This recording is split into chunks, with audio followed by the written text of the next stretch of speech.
Hello friends, welcome to our channel festive faces. অনেক দিন পর আবার চলে এলাম একটা নতুন ভিডিও নিয়ে। তোমরা সবাই জানো যে আজকে হচ্ছে বৃহস্পতিবার। তো আজকে হচ্ছে আমাদের বাড়িতে চৈত্রলক্ষ্মী পুজো, যেটা প্রতিবারই হয়ে থাকে।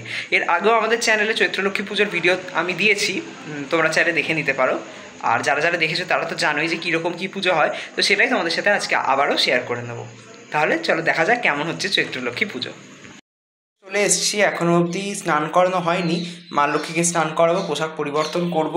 এইদিকে আমাদের চৈত্রলক্ষ্মীর যেই মানে হাঁড়ির মধ্যে যেই লক্ষ্মী থাকে সেই হাঁড়িটা নামানো হয়ে গেছে। আর এক ঝুড়ি ফুল পেয়েছি আজকে ছাদ থেকেই, যদিও ফুলের সংখ্যা আগের তুলনায় অনেক কমে গেছে। এখন লক্ষ্মীর যেই ঘরটা আছে সেই লক্ষ্মী এবার পাতা হবে। তো এই জন্য লক্ষ্মী পাতার জন্য লক্ষ্মী পাতার যেই থালাটা আছে সেই থালাটা মা এখন বেদিতে বসিয়ে নেবে। তারপরে লক্ষ্মীর হাঁড়ি খোলা হবে এবং হাঁড়ির ভেতরে যত দেবদেবী আছে সব এর মধ্যে পাতা হবে। প্রথমে ধান দেওয়া হবে, ধানের ঢিপির উপরে সব কিছু পাতা হবে। বড় হাঁড়িটা এখন নেওয়া হচ্ছে। এই চেলিটা দিয়ে দিলেই তো হয় মাথার উপর। এই দেখো, দেখতেই পাচ্ছ ভেতরে সমস্ত দেবদেবী দেখা যাচ্ছে। এর ভেতরে আরো অনেক কিছুই আছে।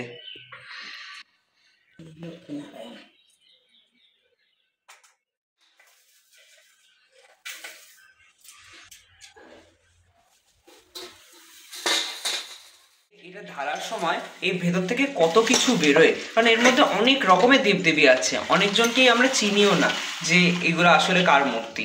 তবে যাই আছে খুব সুন্দর এবং বহু প্রাচীন, প্রায় 500 বছর প্রাচীন। কত কিছু বেরোলো, এবার এক এক করে সবাইকে সাজানো হবে।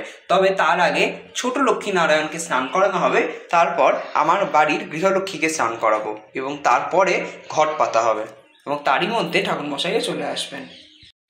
এটা এখানে পঞ্চামৃত আমি রেডি করে রেখেছি, আর এইখানে লক্ষ্মী নারায়ণ এবং মাঝখানে আদি লক্ষ্মী। গোলকে কমলা তুমি মাধব মোহিনী, ক্ষীরোদ সাগরে তুমি ক্ষীরোদনন্দিনী, স্বর্গলক্ষ্মী তুমি মাগো ত্রিবিধ মণ্ডলে, গৃহলক্ষ্মী রূপে তুমি বিরাজ ভূতলে।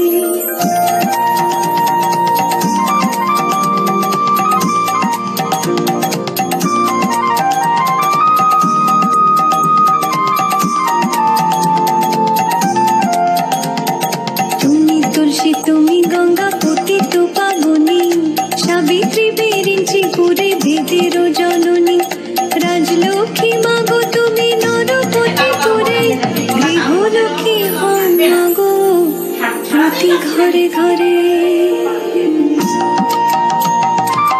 লক্ষ্মীনারায়ণকে এখানে স্থাপন করা হয়ে গেছে।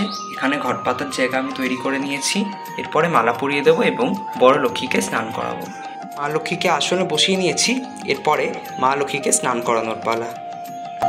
দিনহীনে রাজ্য পায় তব কৃপা বলে, দয়া করো এবং মোরে উকুমা কমলে।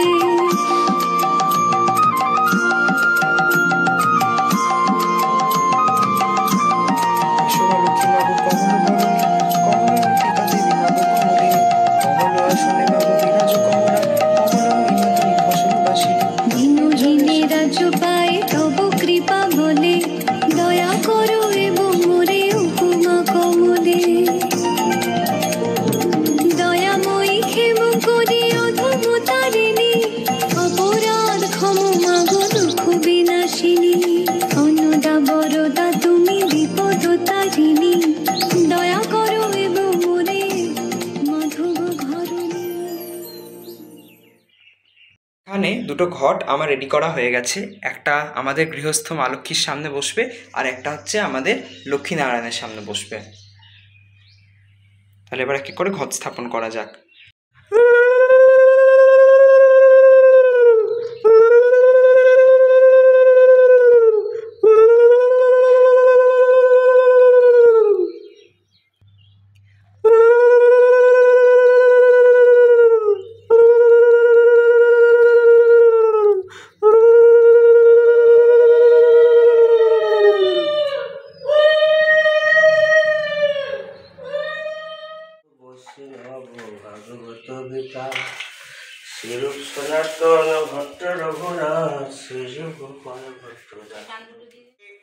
ব্রাহ্মণ ভাস্পতি বিষ্ণুর তেজসে জগৎসবিত্রে কর্মদায়িনী পদ্মং নমো ভগবতে সূর্যবটকায় নমঃ।